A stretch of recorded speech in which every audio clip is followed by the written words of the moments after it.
우리가 먼저 드리는 말씀은 마태복음 우리가 지금 19장의 말씀을 나누었죠.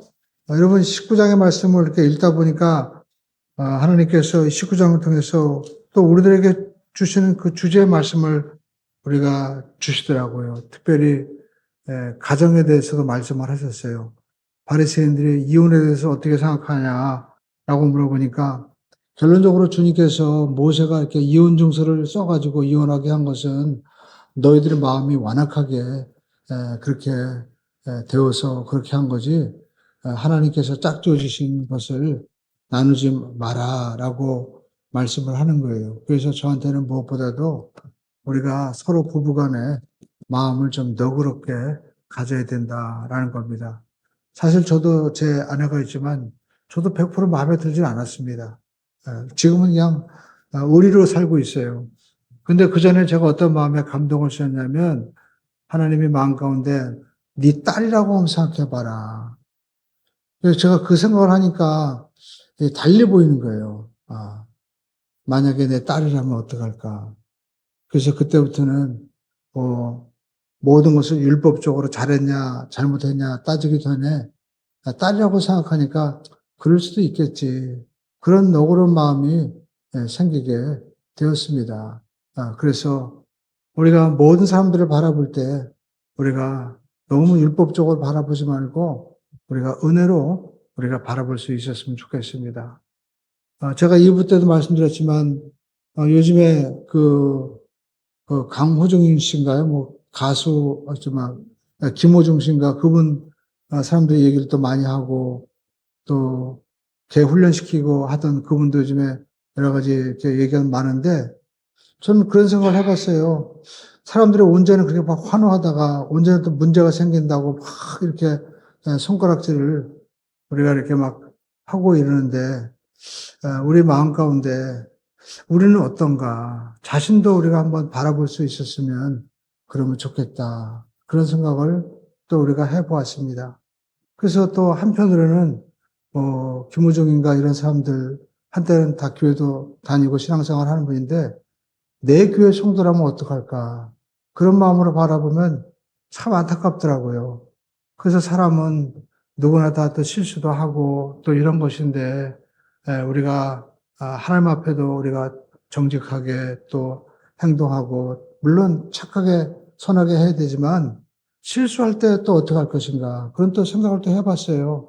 그래서 그분은 또 뭐 부모님도 안 계신다고 하는 것 같은데 만약에 부모님이라면 또 어떻게 할까 그런 마음도 우리가 생각해야 되지 않나 그런 생각을 또 여러분 하게 되었습니다. 그래서 오늘 이 시간에도 여러분 좀 밥 먹는 시간이 조금 우리가 좀 늦춰지고 여러 가지 하더라도 그냥 너그러운 마음으로 우리가 좀 생각하고 바라보시기 바랍니다. 자, 우리 옆에 분에게 우리 한번 말씀 나눠볼까요? 제가 섬겨드리고 또 제가 마음을 너그럽게 하겠습니다. 이렇게 한번 고백하시기 바랍니다. 사실 저도 어디 가면 앞에 있는 목사님이나 누구 하라고 그러면 하기 싫더라고요, 또. 근데 올라오면 꼭 시키고 싶어. 그 사람이 입장이 달라요. 그러니까 여러분들이 입장을 좀 바꿔놓고 생각해서, 저렇게 또 하라고 하면 또 해주는 것도, 그것도 여러분 복이고, 중요한 것은 우리가 말대로 하다 보면 나도 모르게 또 그렇게 된다는 거예요. 그래서 저는 이 이혼의 주제에 대한 그 말씀에 대해서 한마디로 제 마음 가운데 오늘 부딪히는 말씀은 너그러운 마음을 가지고 우리가 자녀에 대해서 아내에 대해서 남편에 대해서 우리가 서로 간에 이 사회에 좀 너그러운 마음을 우리가 부드러운 여유 있는 마음을 가지고 우리가 살았으면 좋겠다라는 생각을 하게 됩니다. 그렇다고 해서 뭐 죄라든지 이런 것이 우리가 옹호하는 것이 아닙니다. 우리가 죄는 미워하되 사람은 미워하지 말자. 우리 한번 따라했으면 죄는 미워하되 사람은 미워하지 말자. 그리고 이제 주님께서 또 이 어린아이 같은 그 어린아이들에게 안수하는 내용을 주시잖아요. 그러니까 특별히 우리가 이 마태복음 18장, 19장에서 계속 천국에 대해서 말씀하는데 결국 우리가 이 하나님의 나라, 천국이 임하기 위해서는 우리 마음이 순수해야 된다는 거예요. 순수한 마음, 어린아이와 같은 마음을 우리가 잊어서는 안 된다라는 것입니다. 여러분 순수한 마음을 가지고 우리가 신앙생활하고 인생을 우리가 살아야만 될 줄로 믿습니다. 그럴 때 우리 마음에 행복이 있고 자유함이 있잖아요. 너무 내가 정말 지식으로 또 물질로 이렇게 비교하다 보면 순수한 마음을 잊어버리고 자유함을 잊어버리게 되는 것입니다. 어린아이 시절 우리가 한번 생각해 보십시오. 그리고 주님 안에서 우리가 순수하게 주님을 사랑했던 그런 여러분 시절을 다시 한번 생각하면서 하나님께서 우리에게 주시는 그 은혜, 하나님이 말씀하시면 순수하게 우리가 그것을 믿습니다. 바라보고 나가기를 주님의 이름으로 축원을 드립니다. 어린아이 같은 마음, 다시 한번 따라해서 어린아이 같은 마음 가지자. 예. 어린아이는 순수하잖아요. 어렸을 때 엄마 나 어디서 왔어? 그냥 다리 밑에서 주워왔어. 그래도 그냥 믿었어요. 예. 그러니까 우리는 말씀을 믿어야 돼요. 사람이 태어날 때 난자와 정자가 만나죠. 난자가 여러분 이렇게 여자분들이 나이가 먹어서 생리를 하고 그러면서 몸에서 계속 난자가 나옵니다. 그런데 정자를 만나지 못하면 인간이 되지 못하는 거예요. 그냥 사라지는 거예요. 근데 우리가 정자를 만나서 난자가 이제 오픈해가지고 그 속에 들어오면 새로운 연합을 해서 인간의 몸이 만들어지는 겁니다. 마찬가지로 여러분 이 육신의 몸에도 우리가 하나님의 말씀의 씨앗이 들어오면은요, 신비한 일이 일어나는 거예요. 그래서 하나님의 사람이 되는 겁니다. 죽은 자가 부활하게 되는 것이고, 그리고 천사의 모습과도 우리가 어떻게 비교할 수 없는 신비한 모습이 예수님께서 보이셨잖아요. 우리가 벽을 통과하기도 하고, 갑자기 사라지기도 하면서, 또 하늘로 올라가는 그런 모습이 이게 무슨 만화에 나오는가 할지 모르지만, 주님의 말씀이 그 속에 들어가면 그 말씀을 내가 아멘으로 받아들이면 역사가 일어난다는 거예요. 근데 우리가 사람의 생각으로는 믿어지지가 않는 거예요. 그러나 하나님의 은혜 가운데 순수한 어린아이의 마음을 가지고 나가면 믿어지게 되는 거예요. 여러분, 말에는 힘이 있습니다. 한번 따라해 봅시다. 말에는 힘이 있습니다. 그러면 여러분들이 저의 말은 힘이 있는 거예요. 그 목사님이 말하니까 다 따라하네. 근데 여러분, 한번 따라해 보시죠. 그러니까 아무도 얘기 안 해. 그러면 그 말은 어떻게 해요? 그냥 죽은 말이 되는 거예요. 하나님의 말씀은 능력이 있습니다. 그래서 뼈들아 붙으라 그러면 뼈가 붙고, 그리고 빛이 있으라면 빛이 있는 거예요. 그래서 베드로는 얘기합니다. 너희가 거듭난 것이 썩어질 수로 된 것이 아니고 썩지 아니하고 항상 있는 하나님의 말씀으로 된 것이다. 하나님의 말씀이 우리 가운데 임하면 여러분 놀라운 일이 일어나게 되는 것입니다. 그래서 하나님의 자녀는 말씀이 있는 자예요. 하나님의 말씀 앞에 순종하는 자인 겁니다. 그래서 어린아이 같은 마음을 가지고, 그리고 또 마태복음 우리가 19장에 보니까 부자 청년의 이야기가 나오죠. 여러분, 우리가 마태복음, 마가복음, 또 누가복음에도 이 말씀이 똑같이 나오고 있는데, 오늘 청년에 보니까 이 청년은 부자라는 거예요, 부자. 여기는 그냥 한 사람이 나왔다고 하는데, 부자였는데 이 사람이 와서 질문합니다. 선생님, 예수님 찾아온 것마다 대단한 거죠. 여러분, 부자가 얼마나 갈 데가 많아요. 그죠? 지금도 여러분, 우리가 돈이 많아 보십시오. 그리고 우리가 정말 항상 너무 쓸 데가 많아 봐요. 그러면 주변에서 사람이 내뜨질 않아요. 네. 어디 가자, 뭐 하자. 가보면 좋은 데도 많아요. 그죠? 그런데 이 부자청년이 주님을 찾아봤다? 이것만 가지고도 대단한 거예요. 더군다나 이분의 질문을 보시죠. 내가 무엇을 해야 영생을 얻을 수 있습니까? 이 질문 자체가 고상하지 않습니까? 그런데 우리가 이 부자 청년에서 우리가 배울 수 있는 것이 있습니다. 이 청년은 결국 근심에서 떠났거든요. 왜 그랬을까? 우리가 주님 앞에 나왔을 때 하늘나라가 임하고 우리가 영원한 천국을 우리가 얻기 위해서는 첫 번째 선입관을 버려야 돼요. 내 선입관.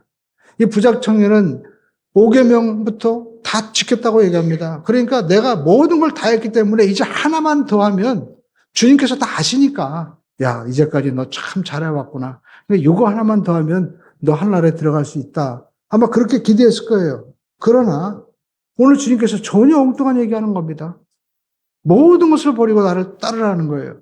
그러니까 우리가 이 기독교, 우리가 예수 믿는다는 것은 뭘 하나 더 하는 게 아니에요. 많은 사람들이 100일 기도를 하고 또 우리가 어떤 특별한 선교를 하고 행위를 하고 그거 아닙니다. 여러분, 우리가 이 기독교는 거듭나는 거예요. 거듭난다는 건 뭡니까? 완전히 새로운 존재로 우리가 바뀌어져야 된다는 거예요. 니고데모도 주님 앞에 나왔을 때 얘기하잖아요. 그래서 주님이 단도직으로 또 얘기하잖아요. 뭘 하는 게 아니라 네가 거듭나야 되겠다라는 겁니다. 여러분은 거듭나셨습니까? 여러분은 정말 정자가 그 난자가 이렇게 딱 만나는 것처럼 말씀을 만나서 내 삶 가운데 옛사람이 아닌 새 사람으로 여러분 변화되는 것을 내가 느끼고 내가 보았습니까? 여러분 변화되기를 주님의 이름으로 축원드립니다. 정말 우리가 거듭나야만이 변화가 되는 거예요. 저도 부족한 목사지만 저도 좀 철이 들면서 내가 어떻게 하나님의 자녀로 살아야 되나. 아까 말씀한 대로 내 아내에 대해서도 그전에는 그냥 내 아내가 밥도 잘하고 반찬도 잘하고 예쁘고 뭐 다 해주는 뭐 그런 걸로 생각했는데 그런 거 없어요. 보니까. 내가 변화가 돼야 되겠더라고요. 그래서 제가 바라보는 입장이 바뀌니까 일단 제 삶이 편해진 거예요. 그런데 제가 어제 가다가 시험 드는 얘기를 들었잖아요. 제가 이렇게 가다가 아무튼 누구를 얘기를 했는데 우리 집사람이 그러더라고요. 사람이 좀처럼 안 변하는데 그러니까 우리 집사람이 그러는 거예요. 그래도 야 니네 아빠는 많이 변했다? 그러면서 우리 딸한테 얘기하는 거예요. 그래서 제 얘기 들어보니까 참 감사하기도 하고 한편으로는 그러면 그전에 내가 안 변해가지고 둘이서 뒤에서 그냥 막 수다 많이 얘기했겠구나 그런 생각이 들어요. 근데 저는 한편으로는 내가 그래도 아내한테 뭔가 좀 변화되었다고 얘기 듣는 게 이게 감사한 거구나. 오늘 여러분 이거 제 얘기는 결국 제 자랑이고 제가 조금 어떤 인격적인 또 삶의 모습이 변화된 것 같지만 우리가 중요한 것은 변화가 돼야 된다는 거예요. 내 속사람이 옛사람이 바뀌고 새사람이 되면 옆에 있는 사람이 알고 나도 알고 그리고 또 하나님도 아는 거예요. 그래서 사람들인데 다른 사람들은 안 보이니까 모르죠. 마치 예수님께서 바람이 임의로 와서 임의로 부는 것처럼 변화된 사람은 안다는 거예요. 오늘 저와 여러분들이 하나님 안에서 반드시 변화의 기적을 체험하게 되기를 주님의 이름으로 축원드립니다. 그래서 오늘 이 부자 청년이 주님 제가 뭘 해야 됩니까? 라고 얘기하지만 주님은 그게 아니라는 거죠. 변화가 돼야 된다는 겁니다. 그러니까 신앙생활은 기독교 신앙은 뭘 하는 게 아니라 내가 변화가 되고 거듭나는 것이다 라는 것입니다. 그러니까 여러분 이 부자 청년이 돌아가니까 제자들이 얘기하죠. 와 이거 정말 구원받는 게 이렇게 힘든구나 할 때 예수님께서 26절에 말씀하고 있죠. 그들을 보시며 이르시되 어떻게 해요? 사람으로서는 할 수가 없지만 하나님으로서는 다 하실 수 있느니라 라고 말씀하고 있습니다. 그러니까 우리가 신앙생활 하면서 예수를 믿고 나가는 것은 내가 하려고 하는 것이 아니에요. 하나님이 다 해주시는 것이다 라는 겁니다. 오늘 이 부자 청년처럼 우리가 5계명 이하의 계명을 다 지켜서 우리가 어떤 계명과 율례를 지켜서 하는 것이 아니라 하나님이 다 되게 해주신다라는 것입니다. 그래서 주님 저는 할 수 없습니다라고 생각할 때 주님의 은혜를 받아들이고 주님의 대속을 받아들이고 십자가를 붙들게 되는 것이죠. 오늘 여러분 이 청년은요 정말 자기가 주님 앞에 네 모든 소유를 버리고 나를 따르라고 했을 때 근심하고 따라갔잖아요. 그러니까 이 청년의 여러분 문제는 무엇입니까? 21절에 보니까 내 소유를 다 팔으라고 말씀하고 있죠. 그러니까 이 청년은 마음 가운데 이 돈에 대한 믿음이 사실 하나님보다 더 컸던 거예요. 신앙생활 하면서도 어떤 분은 그럽니다. 돈이 능력이 있고 돈 가지고 다 된다는 거예요. 근데 여러분 사실 돈은 힘이 있죠. 그러나 우리가 하나님을 의지해야지 내 모든 결정권과 그리고 내 모든 믿음이 돈이 되어서는 안 된다라는 것입니다. 많은 분들이 교회를 다니면서도 돈이면 안 되는 게 어디서 다 되지 라고 생각하고 그렇게 말하는 분들도 있습니다. 그러나 여러분 돈에는 힘이 있지만 우리가 정말 믿어야 될 것은 무엇입니까? 하나님이다라는 것입니다. 정말 돈이 다 내 거고 내 힘이 있다면 죽을 때도 가지고 가야 될 거 아니에요. 그리고 돈 가지고 생명도 우리가 다 바꿀 수 있어야 되지 않습니까? 그러나 그거 안 된다는 거예요. 그러므로 저와 여러분들이 뭔가 돈을 의지하고 그리고 내가 돈으로 인해서 만족 주는 것 내려놓을 수 있다는 것입니다. 그럴 때 여러분 주님께서 우리가 마지막 마태복음 19장 보십시오. 우리가 주님을 위해서 모든 것을 내려놓은 자는 이 땅에서도 어떻게 해요? 하나님께서 복을 주신다는 거예요. 반드시 하나님께서 갚아주신다는 거죠.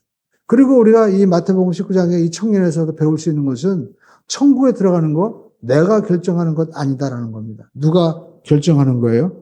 주님이 결정해 주신다라는 것입니다.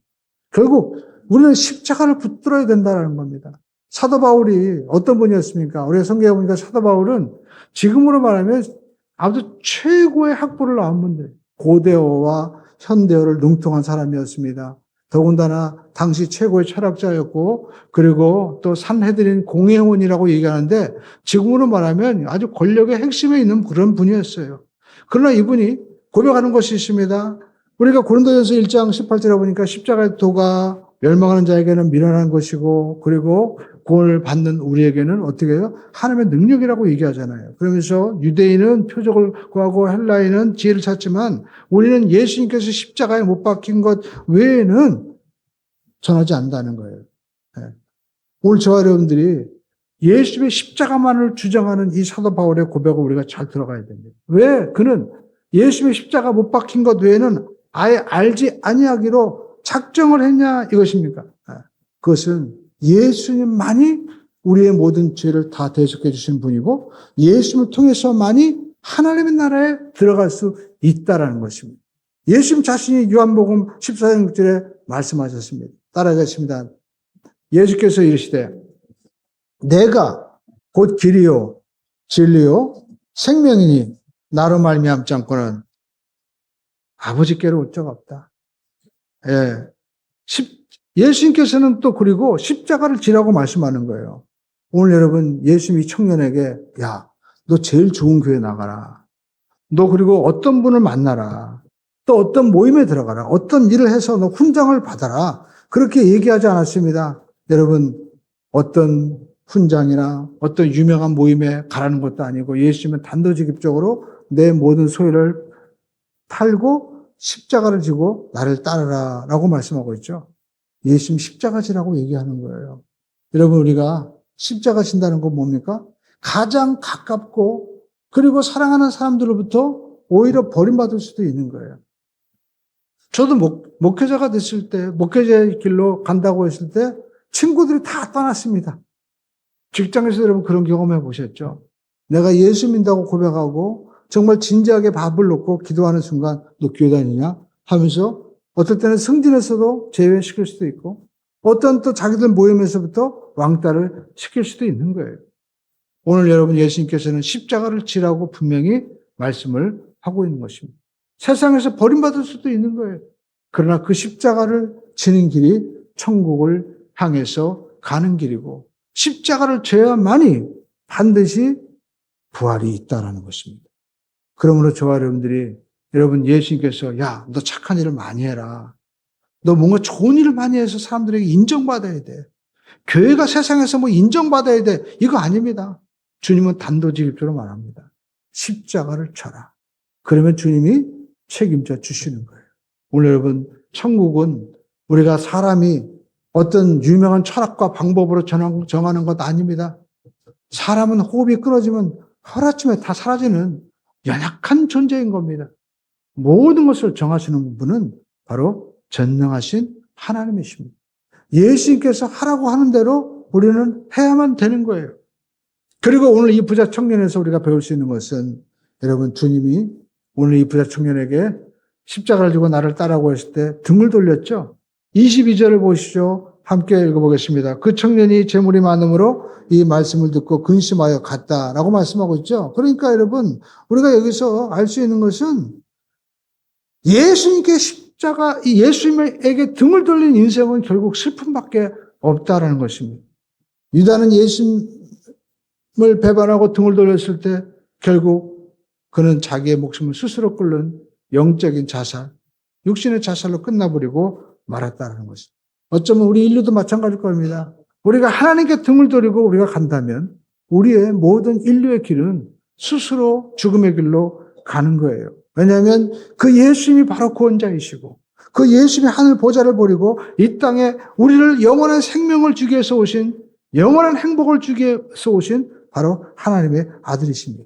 단 한 분, 그분을 떠난다면 우리는 후회하는 것이 아니라 영원한 그러한 저주에 처할 수밖에 없는 거예요. 그래서 성 오거스틴은 얘기합니다. 당신이 우리를 지으셨으니 당신 안에서 우리가 쉼을 얻기까지 우리의 마음은 쉴 수 없습니다. 라고 이야기하고 있는 것입니다. 주님을 떠나지 마십시오. 또한 주님을 잡는 기회도 우리가 놓쳐서는 안 되는 것입니다. 이것은 현세에 일어난 일입니다. 그러나 여러분, 우리가 이 현세 주님을 버리게 될 때 현세뿐만 아니라 영원히 우리는 고통받고 그리고 또 우리는 후회할 수밖에 없고 아파할 수밖에 없고 우리는 고통당할 수밖에 없어요. 그것이 바로 부자와 나사로의 이야기고 또 열 처녀의 비유 가운데 기름을 준비하지 못한 그 처녀의 이야기죠. 그 처녀가 주님이 왔을 때 기름을 그때 찾으러 가고 그리고 또 두드렸지만 이미 문은 닫혀버렸어요. 안 돼. 이미 너무 늦었어. 그리고 나사로의 이야기에서도 이 부자가 그 지옥에서 불목 가운데서 나는 이곳에 왔지만 내 형제들에게도 좀 복음을 전해 주십시오라고 했지만 안 된다. 이미 늦었다라고 얘기합니다. 여러분, 하나님은 우리를 사랑하셔서 그의 아들을 보내셨습니다. 요한복음 3장 16절에 하나님이 세상을 이처럼 사랑하사 독생자를 주셨으니 이는 저를 믿는 자마다 멸망하지 않고 영생을 얻게 하려 하심이라는 겁니다. 분명히 말씀하고 있습니다. 믿지 않는 자는 멸망을 받을 것이다. 그리스도에게 등을 돌린 자는 반드시 슬픔을 당할 수밖에 없다는 것입니다. 그래서 여러분 찬송가 가운데 이렇게 호소하잖아요. 예수 나를 오라 하네. 예수 나를 오라 하네. 예수님께서 우리를 간절히 부르고 있다는 것입니다. 주님을 떠나지 마십시오. 이건 주님께서 우리에게 주시는 간절한 외침인 것입니다. 여러분, 주님께서 우리에게 무엇을 하셨나요? 그리고 또 우리가 정말 붙잡고 있는 것이 무엇입니까? 우리는 부자 청년처럼 어쩌면 주님의 말씀을 듣는다고 하지만 내가 정말 붙잡고 있는 것은 물질일 수도 있고 권력일 수도 있고 세상의 그 어떤 지식일 수도 있는 것입니다. 예수님만을 붙잡아야만이 우리는 하나님 나라에 들어갈 수 있다라는 것입니다. 예수님 바로 누구십니까? 창조주 하나님이시고 우리를 위해서 보좌를 버리고 오셔서 자기 생명을 드시고 피 흘려주신 바로 하나님의 아들 구원자이신 것입니다. 그 예수님 앞에 우리는 내 방법과 내 선입견을 가지고 이야기하는 것이 아니라 솔직한 마음으로 정직한 마음으로 우리의 문제를 내어놓고 나가야만 되는 것입니다. 오늘 여러분 세미나도 마찬가지일 겁니다. 내가 주님 앞에 나의 모든 마음을 정말 솔직하게 내어놓고 우리가 주님께서 오늘 하나님의 사람들을 통해서 말씀해 주시는구나 라고 우리가 생각하고 듣는다면 오늘 저와 여러분의 삶 가운데 행복의 역사가 가문이 펼쳐지는 새로운 역사가 또 우리 가문 가운데 가정 가운데 정말 흔들리는 가정이 견고하게 설 수 있는 은혜가 임하게 될 줄로 믿습니다.